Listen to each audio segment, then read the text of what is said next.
Hello to all you lovely people. You're watching cryptoTV, India's first 24/7 streaming crypto channel. I'm Vinita Chatterjee, leading you into the world of digital currencies. And here are the headlines.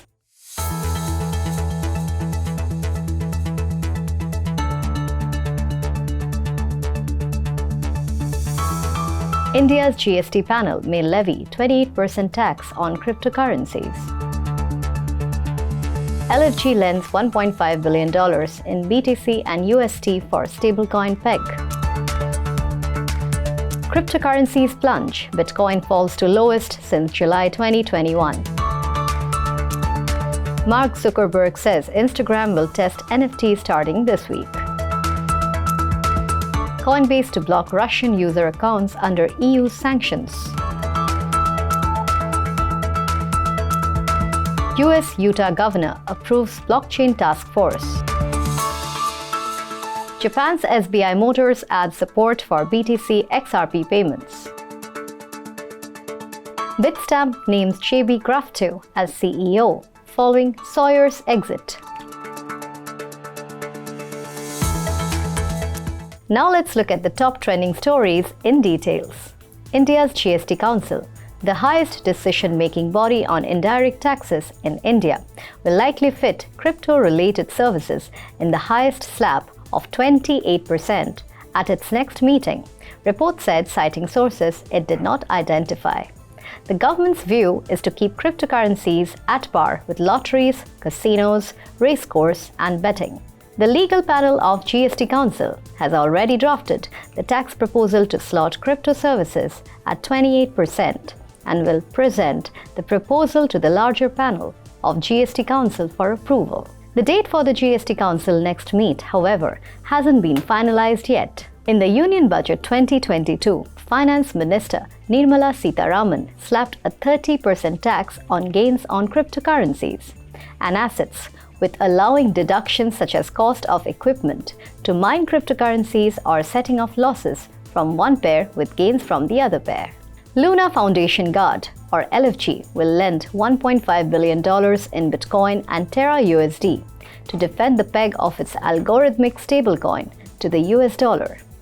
In a tweet thread, the Singapore-based LFG said it would loan $750 million worth of BTC to trading firms to help protect the peg and also loan $750 million in UST to accumulate Bitcoin to help normalize the market.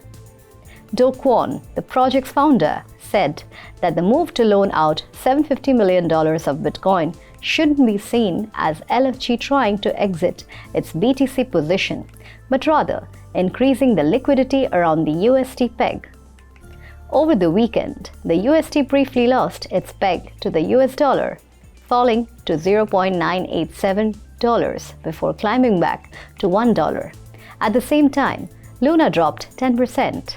Cryptocurrencies are plunging, and so are global stocks, bonds, and even crude oil, reflecting investors' concern over economic outlook amid surging inflation. Bitcoin fell to $32,841 in intraday trades, the lowest level since July 2021. US stocks tumbled on Monday, pointing to an ominous start to the week following last week's big swings. The S&P 500 index declined 1.75%, while the technology-focused Nasdaq 100 fell 2.3%. The Dow Jones Industrial Average Index receded 1.2%. US government bonds sold off again, pushing the yield on the benchmark 10-year Treasury note to 3.171% on Monday. Brent crude futures prices fell 2.4% to $109.62 a barrel as economies led by China battled COVID infections and blocked residents' movements. The Crypto Fear and Greed Index, which tracks sentiment among investors, is flashing a score of 11, indicating extreme fear. Bitcoin was recently seen trading at around $33,000, down over 4% in the past 24 hours. Ether, the second biggest cryptocurrency, was at around $2,400, down over 5% in the same time span. Cryptocurrency market capitalization plunged nearly 5% to $1.51 trillion. Meta CEO Mark Zuckerberg said in a video on Monday that Instagram will begin testing non-fungible token integration this week. Let's see what Zuckerberg had to say about the announcement. We're starting building for NFTs not just in our metaverse and reality labs work, but also across our family of apps. We're starting to test digital collectibles on Instagram so that creators and collectors can display their NFTs. And a huge part of this, I think, it goes back to what you're saying. It's about expression, right? It's saying something about yourself. What do you want on your profile? What's the collection that you want to show? So I'm really excited to start testing this. We're going to bring similar functionality to Facebook soon too, and then maybe to other apps in our family.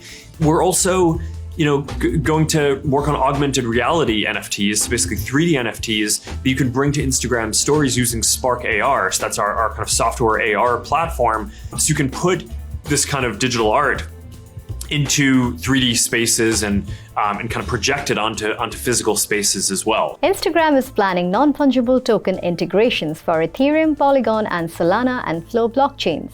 The company says it's also working on three-dimensional augmented reality NFTs with its Spark AR software, which will be first compatible with Instagram stories.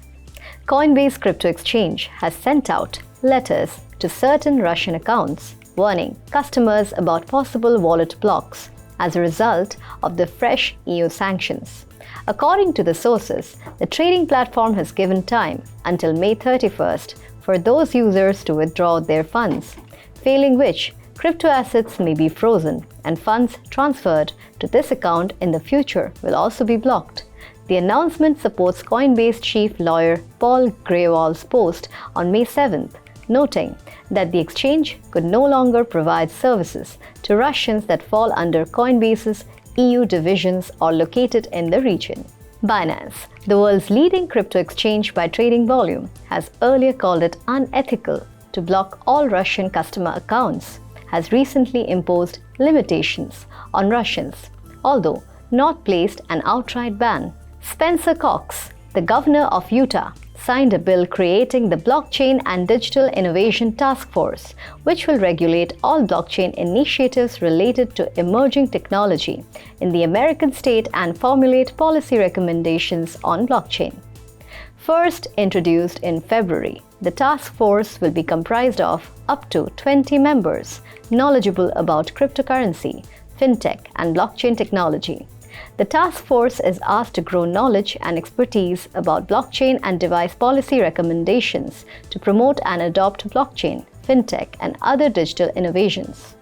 Utah has at least 3 crypto and blockchain technology bills that passed the state legislature, including House Bill 456, which allows the Beehive state to accept cryptocurrency payments. SBI Motor Japan, a Tokyo-based Japanese used car exporting company, has announced that it now accepts XRP and Bitcoin as payment options. Payments will be settled through SBI VC Trade, a cryptocurrency trading subsidiary of the financial giant SBI Group. SBI Motor Japan is focused on doing business in the African region. In its announcement, SBI Group highlighted growing cryptocurrency adoption in Africa. Last month, SBI Motor Japan established its first office in Tanzania. Bitstamp, one of Europe's oldest cryptocurrency exchanges, named Jean-Baptiste Graftieaux as the company's new global chief executive officer after Julian Sawyer decided to quit to pursue other opportunities. Graftieaux, who has worked for more than a decade at PayPal and eBay, was serving as Bitstamp's Europe CEO prior to his elevation. Well, that's all for the bulletin of this hour. Keep watching cryptoTV, India's first 24/7 streaming crypto channel. I'm Vinita Chatterjee signing off.